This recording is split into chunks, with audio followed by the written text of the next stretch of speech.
আজকে সেলস এবং profit maximise করার জন্য খুব দারুণ তিনটা স্ট্র্যাটেজি আপনাদের সাথে আজকে শেয়ার করব।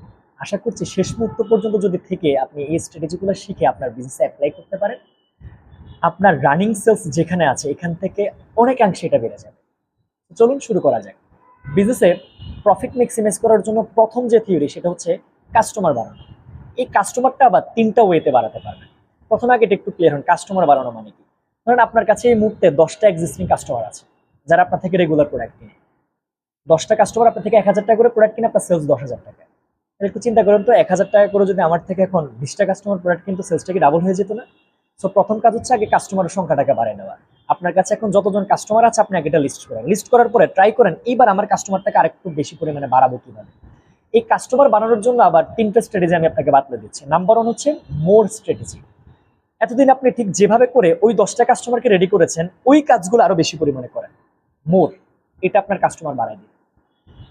এতদিন আপনি যেই স্ট্র্যাটেজিগুলো অনুযায়ী আপনার কাস্টমারকে বাড়িয়েছিলেন এর চাইতে বেটার কোনো স্ট্র্যাটেজি আপনি কাজে লাগান। কিভাবে? ধরেন আপনি এতদিন শুধু অনলাইনে কাস্টমারগুলোর কাছে যেতেন, এখন আপনি অফলাইনেও যাবেন। অথবা এতদিন আপনি শুধু অফলাইনে ছিলেন, এবার একটু অনলাইনেও আসবেন। এই যে বেটার, আগের চাইতে বেটার কোনো স্ট্র্যাটেজি। অথবা আগে আপনি লিড ম্যাগনেট ইউজ করতেন না বা ফ্রিতে কাস্টমারকে প্রথমে কোনো প্রোডাক্ট ইউজ করতে দিতেন না, এখন এটা দিবেন। কাস্টমার প্রথমে এটা ইউজ করবে, ইউজ করে তার কাছে বেটার ফিল হলে আবার আপনার কাছে আসবে, নতুন একটা কাস্টমার হয়ে গিয়েছে। এন্ড নাম্বার 3 হচ্ছে নিউ কোনো স্ট্র্যাটেজি। তার মানে মোর, মানে যে কাজটা এতদিন আপনি করেছেন, যেটা করে রেজাল্ট পেয়েছেন, এটা আরো বেশি পরিমাণে করেন। বেটার, ওই কাজটার চাইতে বেটার কোনো স্ট্র্যাটেজি হাতে নেন। অথবা নিউ, নতুন কোনো স্ট্র্যাটেজি আপনি আয়ত্ত করেন। ধরেন লিড ম্যাগনেটের কথা আজকে আপনি ফার্স্ট টাইম শুনেছেন, এটা সম্পর্কে বিস্তারিত জেনে আজকে থেকে এটা নিয়ে অ্যাপ্লাই করতে চলে যান। তো এই তিনটা জিনিস করতে পারলে আপনার যেটা হবে, ওই প্রফিট ম্যাক্সিমাইজেশনের প্রথম যে থিওরিটা ছিল কাস্টমার বাড়ানো, ওটা বেড়ে যাবে। নাম্বার 2 যে থিওরিটা সেটা হচ্ছে কনজাম্পশন বাড়ানো। একই কাস্টমার আপনার থেকে 1000 টাকার প্রোডাক্ট কিনবে, যদি আপনি ওই একই কাস্টমারের কাছে 1000 টাকার জায়গায় 2000 টাকার প্রোডাক্ট বিক্রি করতে পারেন, একই কাস্টমার বেশি করে কিনলো। দেখবেন টুথপেস্ট যখন প্রথম আসে মার্কেটে, আমরা কিন্তু একবারই ব্রাশ করতাম, দিনে একবার। দিনে যে 2বার ব্রাশ করা যায়, আমরা জানতাম যে যারা খুব ভালো ব্যাকগ্রাউন্ডের মানুষ বা খুব এডুকেটেড তারাই দিনে 2বার ব্রাশ করে। অথচ দেখেন এখন দিনে 2বার ব্রাশ করাটা কিন্তু এখন নিত্যদিনের ব্যাপার। এবং ধারণা করা হচ্ছে যে আমরা মারা যাওয়ার আগে 3বার ব্রাশ করে মারা যাব। কেন? কারণ টুথপেস্ট কোম্পানিগুলো যখন দেখলো যে প্রথমে কেউই ব্রাশ করে না, তারা প্রথমে কিন্তু আগে ব্রাশ করাইলো। ব্রাশ করাটা যখন সবাই শুরু করে দিয়েছে, সেলস তো কমে গিয়েছে। তখন তারা কি করলো, ওই একই কাস্টমার গুলোর কাছে 2বার করে ইউজ করানো শুরু করলো।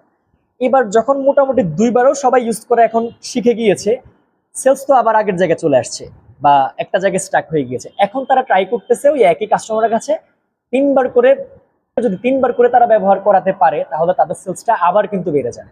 সো আপনিও ট্রাই করেন, আপনার যে প্রোডাক্টগুলো আছে, ধরেন আপনি একটা হেলথের প্রোডাক্ট বিক্রি করেন, হেলথের প্রোডাক্টটা হয়তো কাস্টমার দিনে একবার করে খায়। ধরেন আপনার স্টোক্লিনটা কাস্টমার দিনে একবার করে খায়।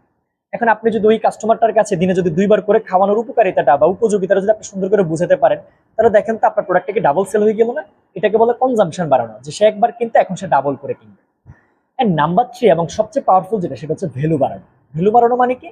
উনি আগে একটা প্রোডাক্ট কিনতো বা যেই দামের প্রোডাক্টটা কিনতো, আপনি এর চেয়ে দামি প্রোডাক্টটা আপনি তাকে দিলেন। ধরেন একটা কাস্টমার আপনার থেকে সবসময় যে তেলটা নিত এটার দাম 300 টাকা, এবং উনি মোটামুটি গত 6 মাস ধরে আপনার থেকে তেলটা নিয়ে ইউজ করে।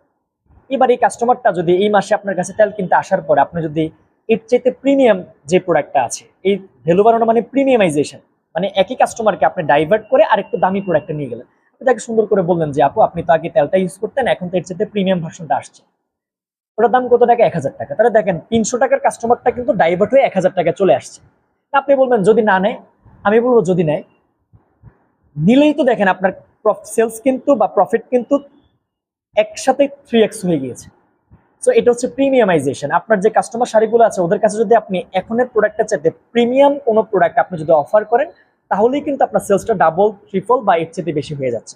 সো খুব পাওয়ারফুল কিছু মেথড আমি শেয়ার করেছি। ভিডিওটা রিভার্স করে 1বার 2বার 3বার যতক্ষণ আপনার ব্রেনে না ঢুকে এতক্ষণ দেখেন।